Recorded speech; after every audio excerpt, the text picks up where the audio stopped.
Welcome to Opinion Havers, a movie podcast for people who drink only rainwater. I'm Cody. And I'm Tyler. Tyler, what did we watch? We watched Dr. Strangelove, or, How I Learned to Stop Worrying and Love the Bomb. Tyler, which number Stanley Kubrick movie is this for you? 2, 3? How many have we watched together of his? We together have watched The Shining? The Shining, and that might be it. Yes. He directed 16 movies. Some of them are shorts. He's directed 14 movies. One of them is also the 13 movies. Fear and Desire, Killer's Kiss, The Killing, come on. Paths of Glory, Spartacus, kind of. Lolita, Dr. Strangelove, 2001: A Space Odyssey, Clockwork Orange, Barry Lyndon, The Shining, Full Metal Jacket, Eyes Wide Shut. So, number 2, eh? Yeah. What's your point? I don't know.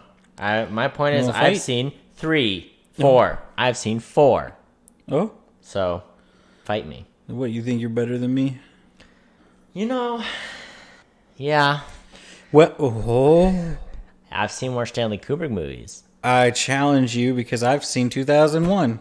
Oh, all right. You've seen 3, but I've seen 4. What, you raise it to 4 now? Because I've seen 3? I've seen Full Metal Jacket. I've seen 2001: A Space Odyssey. Don't try to claim 2001. I already claimed it. I saw it in IMAX, sir. It was my idea to see it in IMAX. Yeah, but I saw it in IMAX. What, you think you're better than me just because you went and I didn't? Yeah, that's the whole point. What? You what? Just because I moved to a place that there's not? Because I think I was gone, right? Maybe. Was it when I was out? When I lived I don't in Idaho? know. Look, there's not an IMAX in Idaho. There's not an IMAX within 1,000 miles of where I live. 1,000 miles? Yeah. Wow. I know for a fact that every national park has to have one, I think, for showing nature documentaries. Just go to Bear World. They probably got Bear one. World. Oh, yeah. Yeah.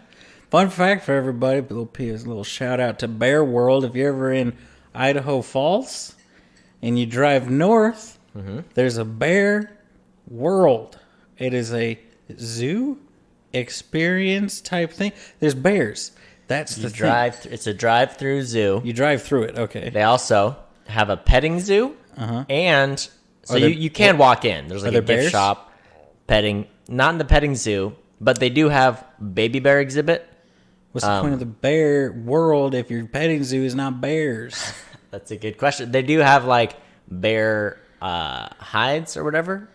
Like you can actually like touch them to see what their fur feels like. And they bottle feed baby bears, and you can pay them like $60 or something, and you can bottle feed a baby bear. Yeah, it's not as exciting because you don't get to like cradle it or anything, but it's like, here's the bottle, the bear is drinking from it, I'm holding it. All right, now you grab it. Like it's not even like you give it to the bear. It's like the bear's already drinking from the bottle. You get to hold the bottle. All right, I'll take a picture of you. Like that's it. I didn't do it, but I watched it. Baby bears fighting is just the purest, most wonderful thing I've ever seen in my life. Yeah, it is. And they're tumbling and they fall on over and they try to look all tough, but they're too cute. Yeah, it's great. Now here's the thing. I want to see if you can corroborate my my reports I've heard about Bear World. Your parents who went to there, or they knew somebody who used to go there, or they've probably been there, or somebody's parents Okay. talk it up. It's the best thing. It's Bear World. It's a world of bears. And then you go, and it sucks. Can you corroborate that? Well, Corroborate? there are certain things you have to do. I got in for free. Because we were doing a survey. They were trying to fight some legislature to where they were going to make more of an interstate highway, and then that would get rid of the exit leading directly to Bear World. So, it would redirect. Anyway, so we were trying to be like, look, down, people go to Bear World. You can't just get rid of the freeway exit. Okay. So they let me in for free. So that greatly enhanced my experience. Yeah. Also, when I drove through, You can also pay extra money to sit on like a double-decker bus where you can like open air double-decker bus kind of thing, and you can look, and then they like throw food down to the bears, and so the bears are like crowding the bus, and you're looking down, you're like, oh, bears. I drove behind that, and so I was like, I didn't have to pay to get in. I didn't have to pay for the expensive ticket to ride behind the bear bus, but the bears are right in front of me. So it was a pretty good time. Mm-hmm. If that didn't happen and I paid, $30 to drive through and not see any bears, I don't know if I would have liked it. Yeah. I mean, I don't know. Here's the thing. Yeah. There's a petting zoo and there's a pig in the petting zoo, and that's kind of all I needed for my life. Here's the thing. It really comes down to how you feel about bears. Mm-hmm. Is seeing a bear worth $30? Here's the thing. I've seen a bear in real life. Yeah. Not in Bear World. Those bears are real. They're real bears. They're not like robot bears. They're not like Blade Runner android bears. Okay? Yeah. There are no bears in Blade Runner. I'm just saying Blade Runner's like androids that look just like people. What I'm saying is in Blade Runner, I'm sure, okay, like the original title of the novel Blade Runner is based on is Do Androids Dream of Electric Sheep? So the idea is if there's electric people that are androids, there'd be electric sheep too, right? Are there? Is it? That's the question.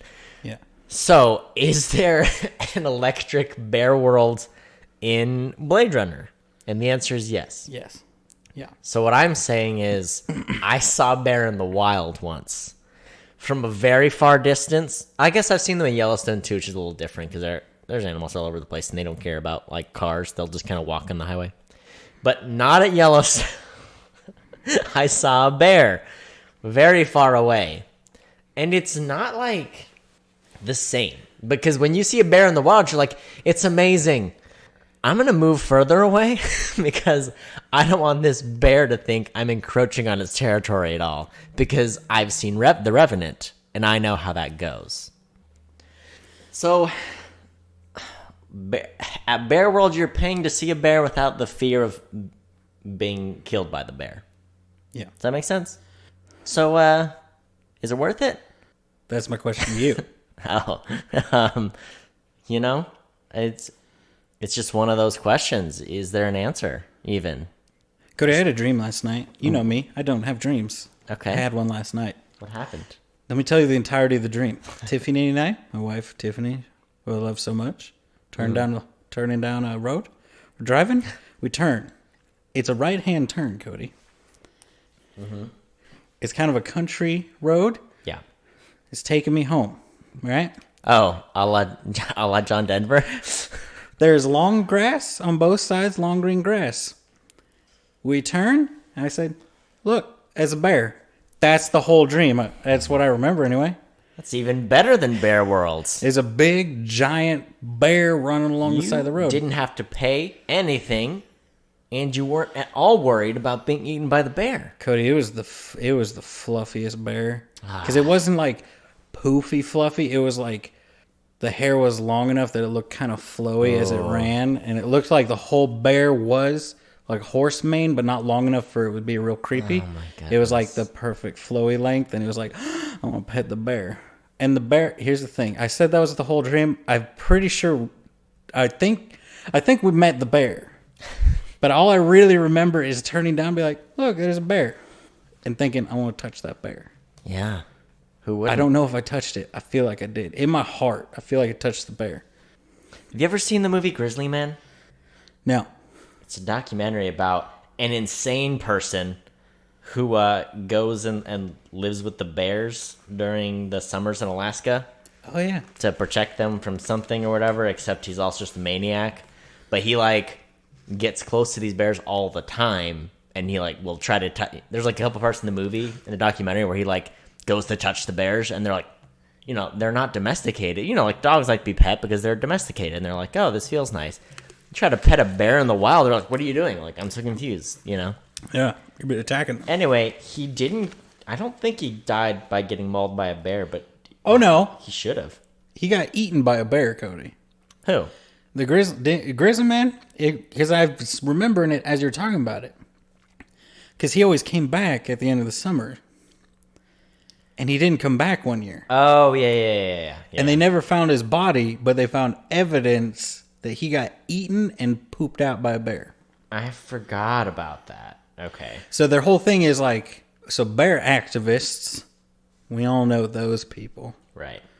claim that he just died because maybe it was like something happened where it's like he could have died not by bear, and the bears just took advantage of the situation. Yeah. And everybody who's saying is like, you mean the guy that would like, there's video of him like feeding orange slices to bears out of his own mouth? Yeah. I think he got mauled and eaten by a bear. Yeah. That really wanted the orange slice. Or I saw it a few years ago. So I remember exactly how it ends, but I think, yeah, you're right. Like, he dies in Alaska.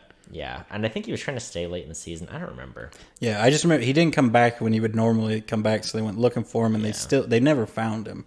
But they found like his DNA or like his blood in deer feces, or not deer, maybe deer. Who knows what the deer in Alaska do? Carnivorous deer. That is Deer our world. greatest fear. That'll all happen with the nuclear holocaust and that's how I bring it back around to Dr. Strangelove. Tyler, do you want to give us a summary of the plot of Dr. Strangelove? What is the plot, Cody? A guy goes crazy and tries to start a nuclear war. I mean, that's the thing, right? Yeah. You nailed it. Dr. Strangelove is not in very much of the movie. And then you think, here's what I think. It's not a spoiler. I'm going to say it's a tease, right? Mm-hmm. To titillate those who might want to watch this movie, but they don't know. Yeah. You're going to think, why is it called Dr. Strangelove? He's in he's almost in none of the movie, all right? Mm-hmm. And then the last 5-10 minutes, you're like, this is why it's called Dr. Strangelove. Yeah.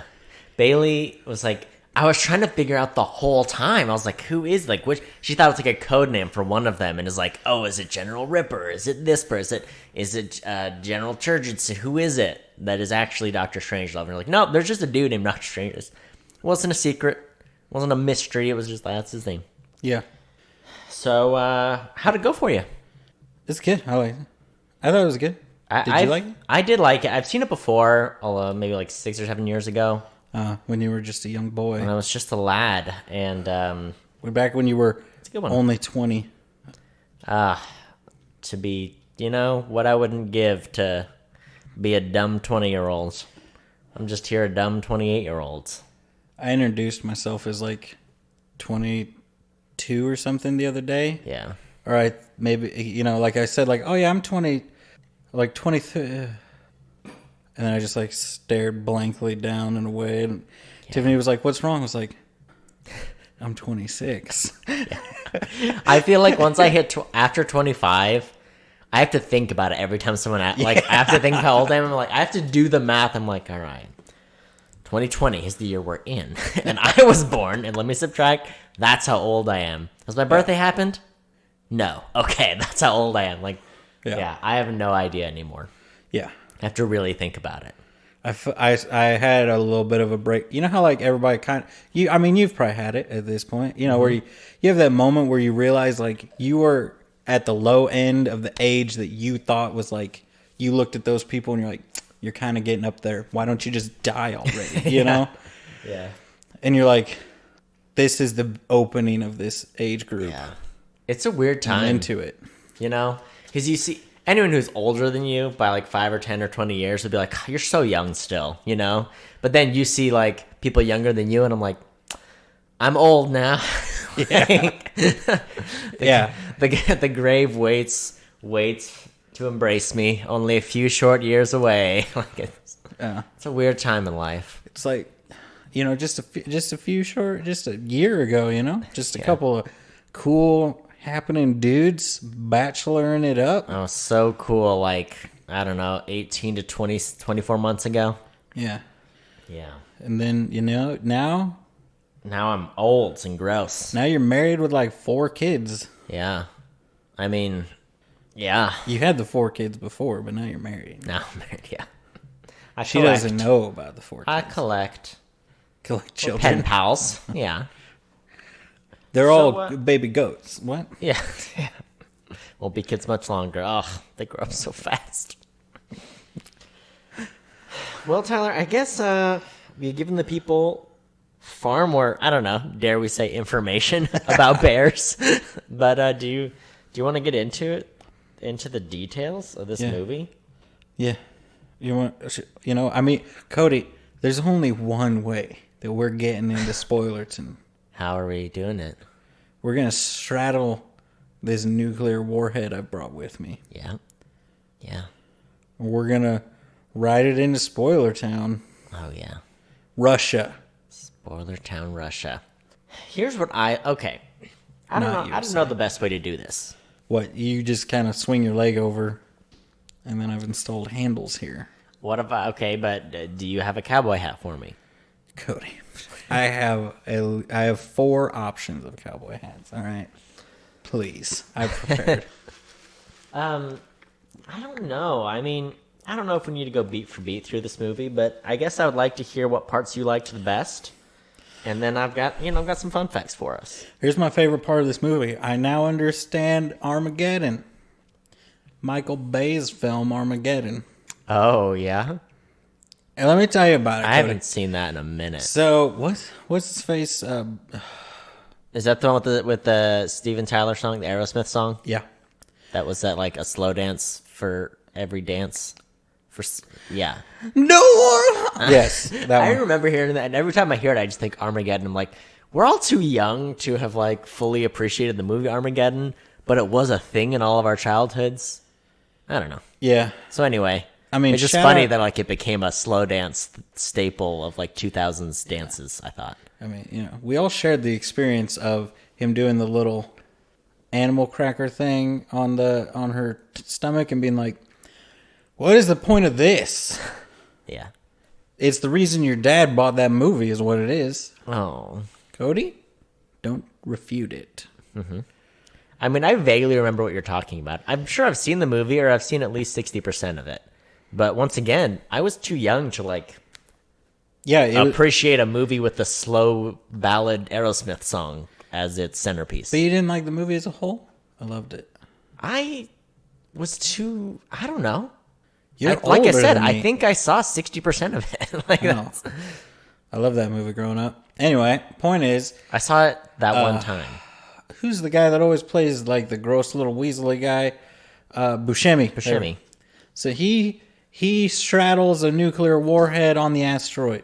Oh. And he's like, da, da, da, da, da, and he's singing, and he's like kind of, oh yeah, as it's inching its way towards the hole they've dug. Yeah. Because here's what they do, Cody. Let me tell you the plot of Armageddon. They go to oil rig. They're like, we don't know, and we can't figure out how to dig. So instead of training astronauts how to dig, we're going to train oil mine guys how to astronaut. Okay? Yeah. Which is a stupid way to do it. And that's so dumb. Anyway. That's another realization we all came to at some point if you've seen the movie, Cody. Anyway, he straddles it, and then they're like, get off the nuclear warhead. And if you remember the movie, you'd know the guy I'm talking about. And you'd be like, oh, yeah, that's that guy. Anyway. That's all I need to know about that movie, okay? Yeah. Anyway, he says, he's like, I just want to ride it in, like, referencing this guy. Like Slim Pickens does in Dr. Strangelove. Yeah. So so that was your favorite part, was getting the reference. Yeah. Because I didn't know it was this movie he was referencing. Yeah. You missed it, but they played a couple shorts before like the trailers and the movie started. But they showed there's a episode of The Simpsons where Homer gets on a atomic missile and has a cowboy hat on or whatever. I was like, oh, that's fun. I mean, it's a thing. It's a meme. I mean, this movie, there's so many things. And I was like, oh, it's all making sense now. Yeah. I'm pretty sure that Russian ambassador isn't that what anytime there's a Russian ambassador in like The Simpsons, isn't that what he looks like? Oh, probably. Like with the big old neck, like the neck like 3 times the size of his head. Mm-hmm. Oh yeah. Yeah, I mean, there was a lot. It's an interesting movie because it's an older comedy, so it's obviously a little slower paced. It's like a satire, but it is like very funny. It's very funny. It was a good one. I'm glad we got to see it in a setting with like some other humans and like a theater, even though there was only like 12 people in the theater. Like it was nice. It was It's packed the first theater. fully packed theater I've been to. I mean, COVID packed, so 12 people, but that's kind of cool. Yeah. Did you like that I had to sit in the front row? I'm so sorry. That one time that I was taking, did you notice when I was taking off my jacket, my elbow crept up a little too high and it cut off the bottom, and I was like, oh no. Oh. And so I slunk down so far in my seat so that I could move without cresting above the seats. Because at this theater, they're small theaters. Yeah. I mean, the screen is like the size of your rich friend's dad's TV that he had in the basement, Right. Yeah. So it's it's basically as big as a home theater can be, right? Not any bigger. So, but they're like, a theater. So they've gotten it to where that projector is going right over the seats. The seats are theater seats, so they're above your head. And it's like, if you go above them, you're in the beam. Well, don't worry. When we watched our seat, which was in the back, we crossed the beam. And you blocked the whole thing. Yeah, we did. I know, I felt bad too, because there were 2 sets of seats still available. Yeah. And then, 3 minutes before you got there, someone took the last set of seats that wasn't right in the front row. I was oh, darn it. It's not like front row of IMAX, which I'll still say the best experience I've ever had going to the movies was seeing Godzilla, King of Monsters, front row at an IMAX. Oh my gosh. But this one, I mean, like I said, it felt like I was in somebody's home theater. Mm-hmm. Yeah. If I didn't hear people behind me, I wouldn't have assumed there was more seats back there. Yeah. They picked the good ones right there. Yeah. Don't sit in the seats with tape on them, Cody. You're not allowed. Don't do it. Not allowed. No. Don't be that guy. I don't know. There's a lot to like about this movie. I liked one of my favorite things, I think, watching it this time was when the president he has to call the leader of Russia or, his contact in Russia to tell them, hey, we accidentally may have sent planes, explaining the whole situation where it's like, hey, there's a bunch of nukes coming to bomb Russia and we didn't mean to.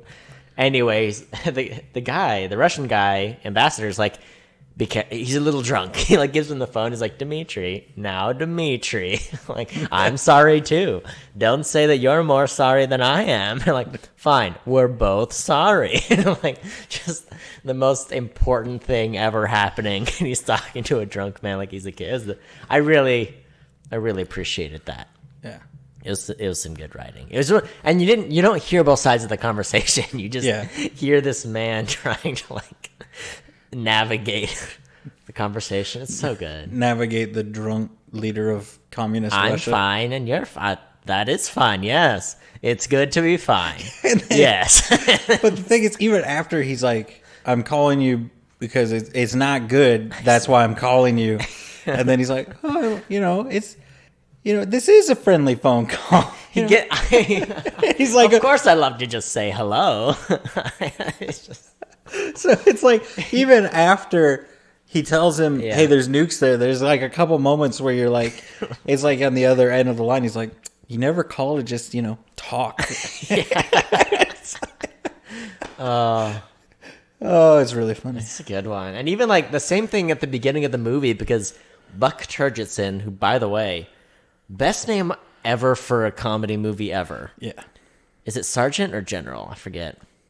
He's General. General Buck Turgidson. Just so even that, his secretary / girlfriend, whoever answers the phone for him, and is just relaying back his messages, and I don't know. It's a good time. Yeah. I thought the joke was gonna be that he was physically tied to a bed or something like that. Oh, and it was just that he was in the bathroom. Just in the bathroom and didn't want to deal with anything. Yeah. Because he'd just be like, why can't I get someone else to do it? And he's like, the general would like to know if there's anyone else who can do it. And just shouting back and forth. I don't know. It's a good one. It's a good movie. Yeah. And it's smart. It's a smart script, and it's so of the time, We're in the middle of a Cold War, and this came out the year after JFK was assassinated, and Bay of Pigs, and all this tension around the world around communism, and and then he just drops this movie where it's can you imagine? Like, I'm sure this would happen, but, you know, the U.S. military accidentally causes the nuclear holocaust. And it's just, I don't know. It just... Because that's really what it is. It's move. just like a bunch of guys who are kind of... It's just like... I mean, it's if you swapped out all these super serious politicians and generals and stuff for just dudes trying to figure this thing out. Like, yeah. we'll probably figure it out, but if we don't, stuff's gonna get nuked, Dimitri. Yeah. It's interesting because, like, he's made other, like, war movies that are, you know, very clear message of, like, anti-war. Yeah. And this is very anti-Cold War, but in a totally different way, where it's just, like, a satire, which I really like. Yeah. It's like, isn't this Cold War stupid? Anyway, let's have a few laughs. And that's, like, the whole thing. Yeah, because I think if I remember right, another part of it was... Because I haven't seen a lot of his movies, but I do like the war history stuff. Mm-hmm. And he comes up during Cold War stuff as someone who's very against... Not even so much like the war aspect, but just like the constant threat of killing each other that came out of it. Right. And being like, this is what's going to happen. You know, like, we set off bombs. They can't afford to match our bombs, so they probably have some crazy doomsday thing that's going to go off. Yeah. You know, it's like, no one wins. Yeah. And I kind of forgot how this movie progressed, because it starts, and General Ripper goes rogue and sends the command to go send the missiles, right? Yeah. And so then he locks down his base so it can't be reversed. And then everyone else is just scrambling, trying to stop it. Yeah. And then they get really close to stopping it. And then the Russian ambassador's like, but here's the thing. We made a doomsday device that we haven't... We were just about to tell you about it.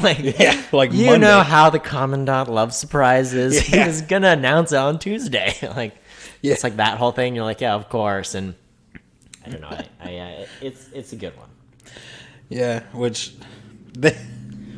yeah. And you talked about Kubrick knowing a lot. He read 50 books on nuclear war in preparation for the movie. Which, that's Stanley Kubrick for you. I think 50s and 60s when he made most of his movies. But from then on out, he kind of took a few years to make each film he did. Yeah. But I think he's pretty deliberate and, like, well-researched about what he does. Yeah, because I know in the stuff I've done, like, he is cited as a huge reason why, you know, sentiment against, like, switch from, you know, freedom versus communism, and no matter what, we will always hate Russia, to eventually leading to, like, not so much, you know? Yeah. And, like, his movies and his influence, like, pushed a lot away from America being so warlike, which a lot of the countries of the world still think we are, but nowhere near what we Yeah. Like, you think about how your grandpa would probably, like, if you were to set off too loud of a firecracker in the other room, your grandpa probably is going to produce a rifle from somewhere. Yeah. And he's going to be ready, all right? Yeah. You know? Whereas, are you going to be ready, Cody? Probably not. Nope. If you ever thought about what you need to do for nuclear holocaust. Nope. No, I definitely haven't. Here's the real thing, Cody. This is just a prequel to the Fallout games. Yeah. Right? Oh, yeah. For sure. That's what I thought. I was like, so some guy watched this and thought, we'll make a video game series. Yeah. That's what it feels like. I really liked General Turgidson. I kept bringing up, like, the big board. You're going to bring up the Russian ambassador? He's going to see the big board. A map of Russia and just where the planes are coming in. Yeah. He brings it up, like, 3 different times. And then, I didn't know this, but there's this scene where he's walking back to, like, gesture back at the big board. He falls over, does, like, a backwards somersault, like, doesn't break a beat and keeps talking, pops back up, and is like, the big board. Yeah, like he meant to do it. Like, the board. I learned that was a mistake. It wasn't planned, and he just kept going. Yeah. And they kept it in a film. I mean, it so fits him so well, because it's him, like, because I think it's when he's worried about the ambassador seeing the board, right? Where he's, like, walking backwards, foot catches, like, he's going to see the board. Yeah. Yeah, which I thought for sure, it was so funny and perfect that I thought it was, like, choreographed, where he's, like, he tumbles on over, but, like, doesn't break a beat, and it's like, nope, that was just him staying in character, like finishing out the line. I don't know. I thought that was pretty smart. And I didn't realize too, General Turgidson, 7 years later, plays Patton in the movie Patton. Yeah. I had no idea. I didn't even like put that together, which is just crazy. And then too, I should have known this, of course, but Peter Sellers is Dr. Strangelove and the British commander, and I forget one other person in the movie. Yeah. And he's the Pink Panther. All the old Pink Panther movies, which I've only seen a few minutes of one of them, but I know like Conan O'Brien loves those movies and like absolute classics. But I love those movies. They're so funny. We'll need to watch them sometime. But I didn't realize he played 3 roles, and I didn't realize it was that guy. Yeah, he's very funny. I love him. The other thing they said too is like he improvised most of his lines. Yeah. And he always does different things on different takes. And so it's kind of interesting because Kubrick will do so many takes and is so meticulous about it. And Kubrick was like, well, every time we make him do a new take, he does something funnier. And so like he kept making him do more takes. And Peter Sellers was like, I'm so confused. Why'd I have to do this scene multiple times? Because he just like goes in, gets in character, does the scene, whatever happens, and it's hilarious. But like it was hard because when they showed him as Dr. Strangelove, so the whole thing is he has like a ghost arm like his arm is doing a thing. He can't control one of his hands. Basically is the whole thing. So he like pops up a Nazi salute at one point. His hand like tries to strangle himself. Yeah. They were like, they shot it from like 6 different angles. It's because like we don't know what we're gonna get, out of the takes, but we need so many. But they're like, it was hard because there were so many where there's people like laughing in the background, like they couldn't get people, and you can see like someone starting to break in one of the shots they kept. But it's just like, yeah, and they were like Stanley Kubrick, even, who was like super somber and like a good director, like couldn't, he was like wiping away tears, like filming Peter Sellers doing everything. Yeah. I mean, did you notice how it progressed? At first it was just him kind of like twitching, and it was him holding, and it was like, it almost seemed like his hand was stiff or like a wooden hand where he had to like pry things out of it and shove them in. Yeah. And then it just got up and to where it's like attacking him while he's doing his speech and like trying to choke him, and everybody's just ignoring it and just responding to him like it's not happening.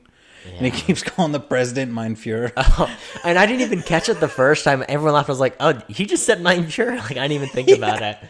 He's like, Mein Fuhrer. And he says a bunch of stuff. And he's like, oh, I'm sorry, Mr. President. Like, he's so far into his speech already. Everybody was fine with it. And then he's like, oh, goodness.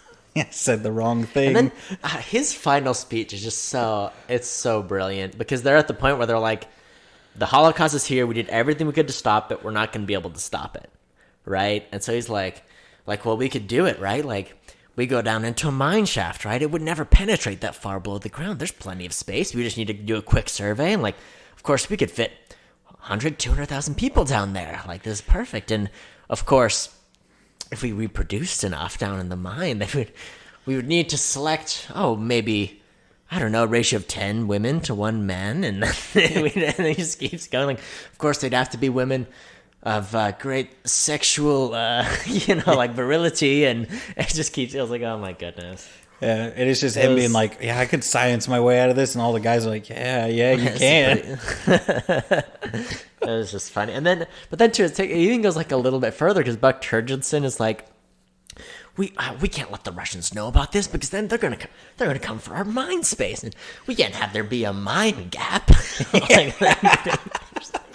Which is so because it's like he is like the like a caricature of everything that I'm sure Kubrick saw all these guys being like crazy about. It's just the Cold War, like how.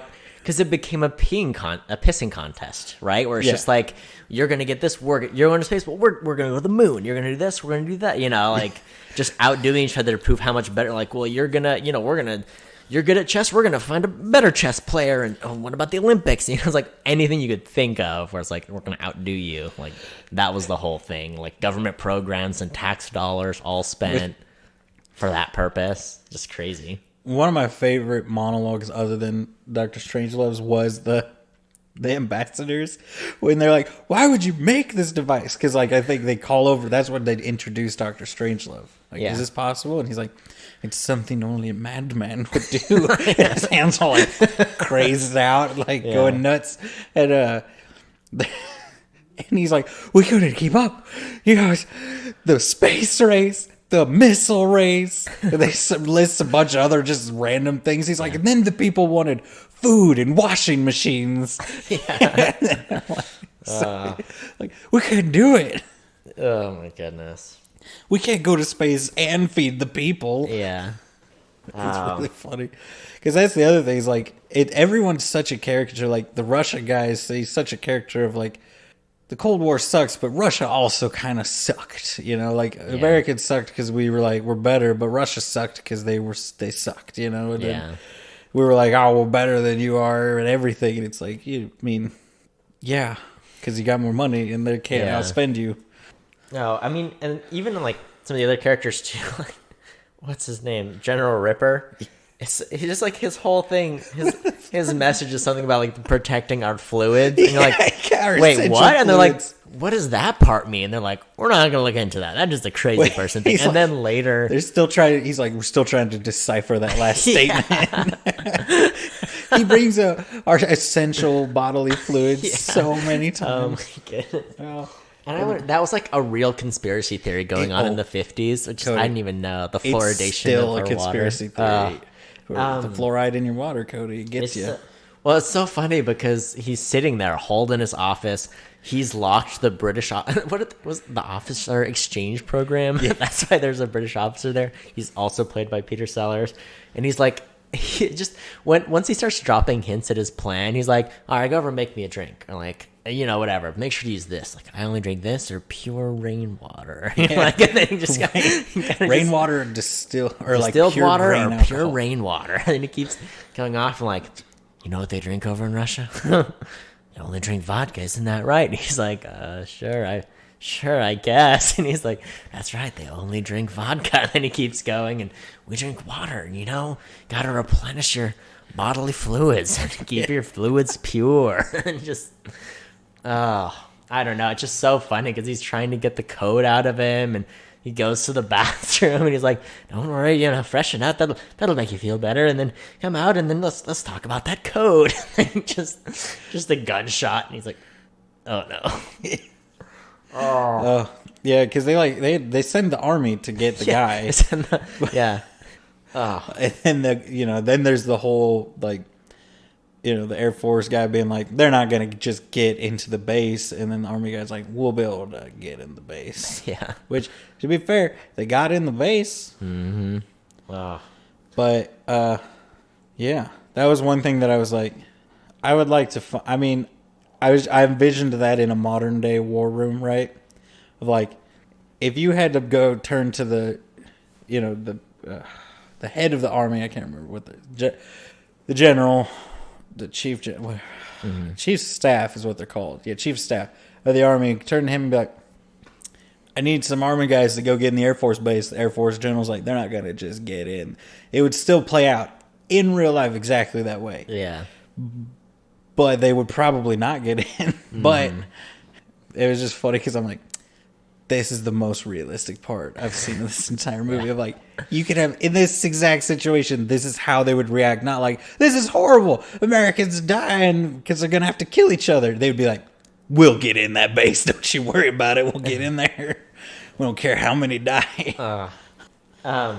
Another part, my other favorite part of the movie is when they've got like their survival kit, like it's in the airplane, it's going to bomb everyone. They're reading off like their emergency rations. Yeah, it's like the best list I've ever heard compiled, and like Slim Pickens just like reading it. He's like, all right, you've got a 45 caliber automatic pistol. And you're like, okay, cool. You've got like some rounds of munitions. Like, all right, you've got some emergency rations. You're like, great. One prophylactic. Yeah, that gives 5 pairs of nylon stockings, red lipstick, just 9 packs of chewing gum.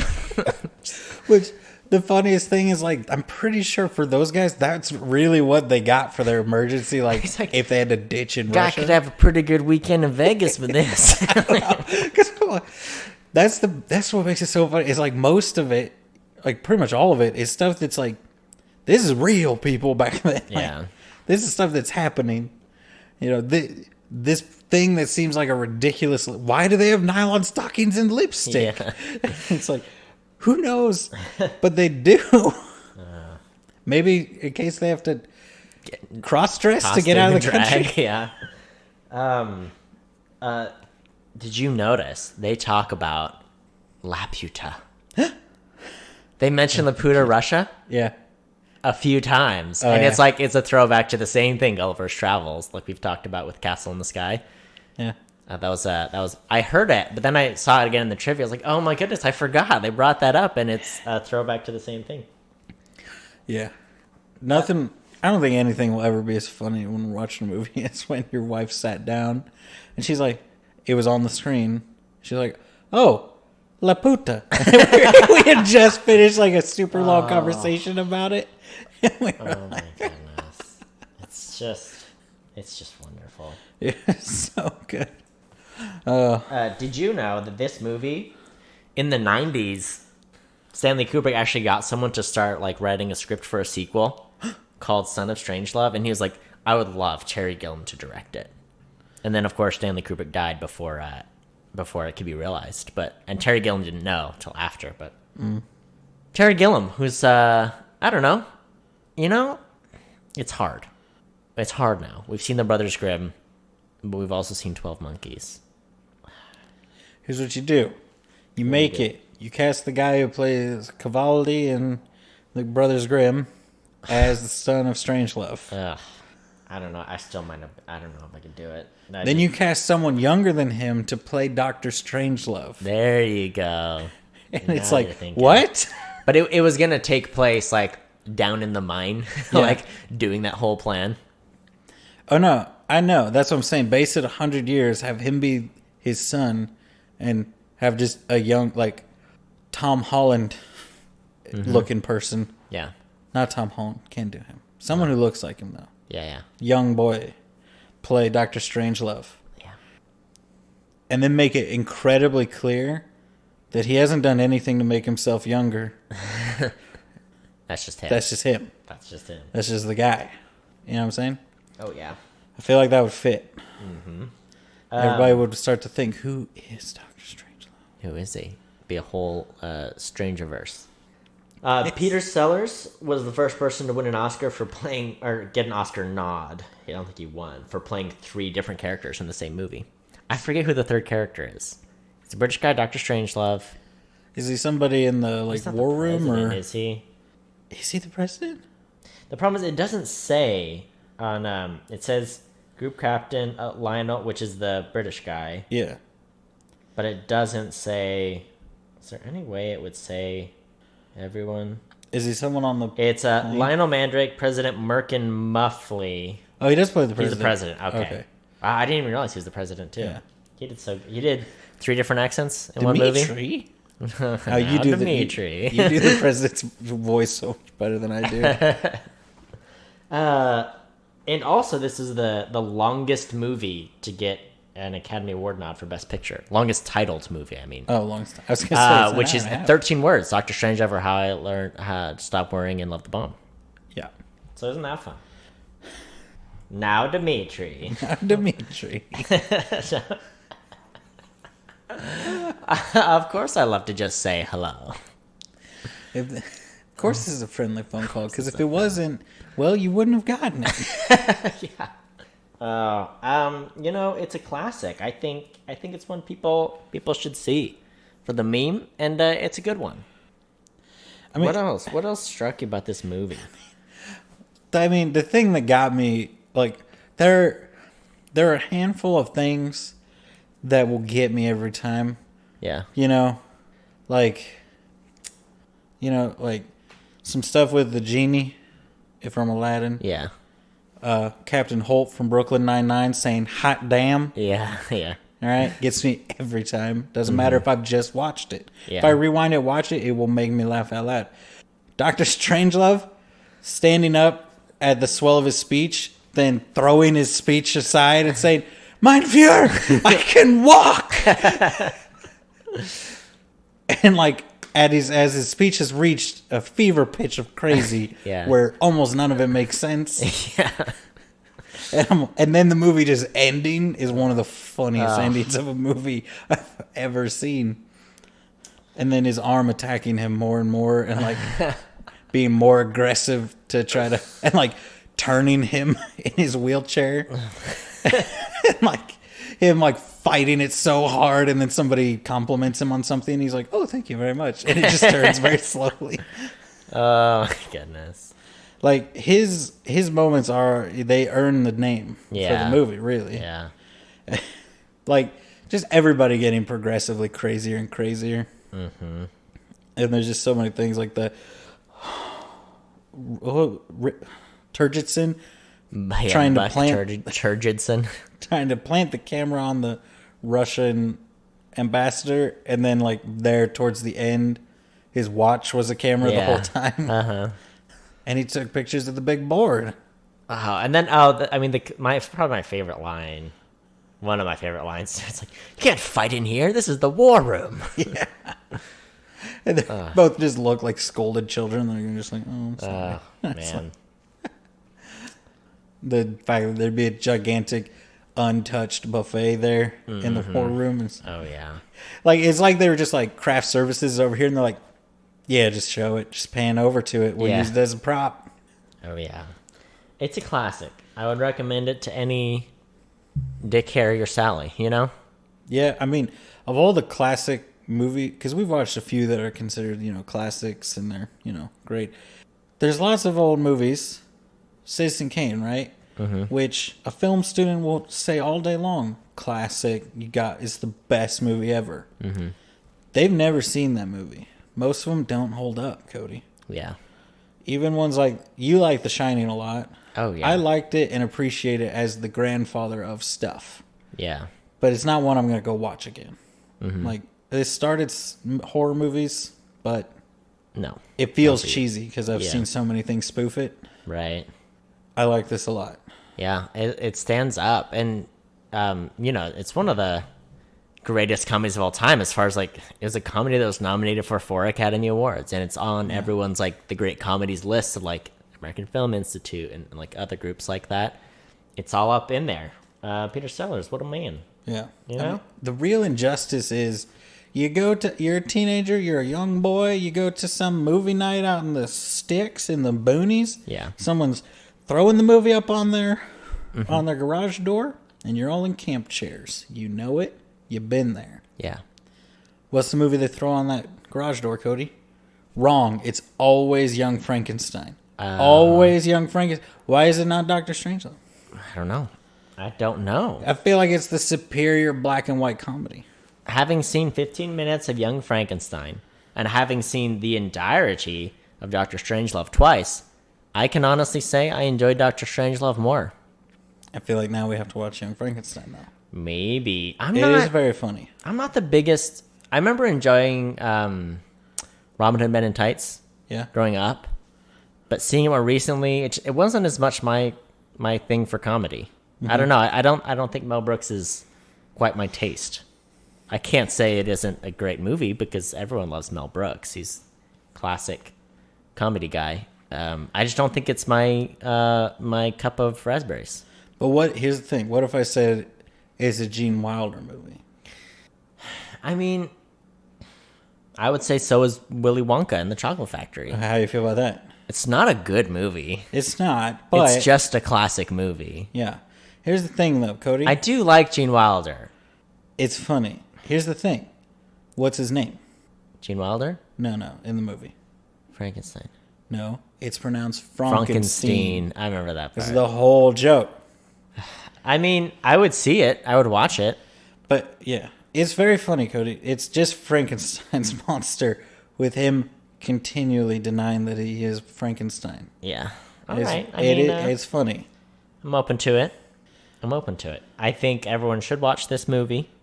And I don't have anything else to say.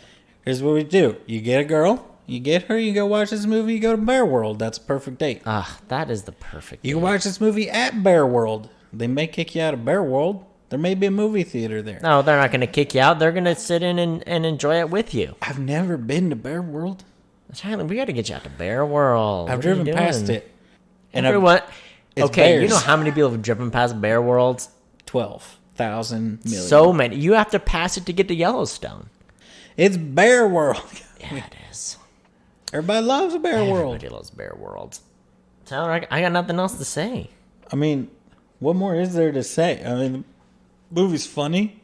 It's short enough that it's like, just do it. It Just builds some watch momentum, and then it kind of peaks, but it doesn't drag. Even though it's a little slower because it's an older movie, I don't feel like it drags. No. I feel like it's got a good... it's good. Yeah. Watch it. Why haven't you watched it? Why haven't you watched it? Thanks for listening. You can share us with your friends, your enemies, or Your lovers, maybe? your lovers, strangers, No. and etc. Etc. or etc. etc. Xterra, the Nissan SUV. You can also tweet us at Opinion Havers, and I'll get back to you. I'm dropping hot semi-annual tweets, and you want to get dialed in at Opinion Havers. At Opinion, do it. Like, We'll take your comment, and subscribe, recommendations. and smash that bell. That bell. You can't click the. You gotta smash it. You gotta turn your notifications on. You can't If you click smash the bell. it- Smash. You smash. When You people smash ask, it. when some young cool person comes up to you and say, "Do you smash?" You got to be able to say yes. I smash the notification bell. You know. Are there bells on podcast apps though? I don't know. I've never checked.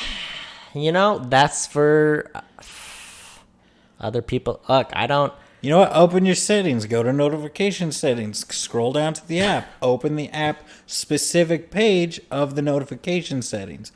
Scroll down to the yes or no allow notifications. Smash that over to yes. It's more of like a gentle slide, but Nope. smash it. You gotta smash it. If you don't smash it, it doesn't actually turn on. Yeah. It's the rules. Thanks for listening, and until next time, watch movies. And have opinions. Here's the downfall of Boysenberry Blast.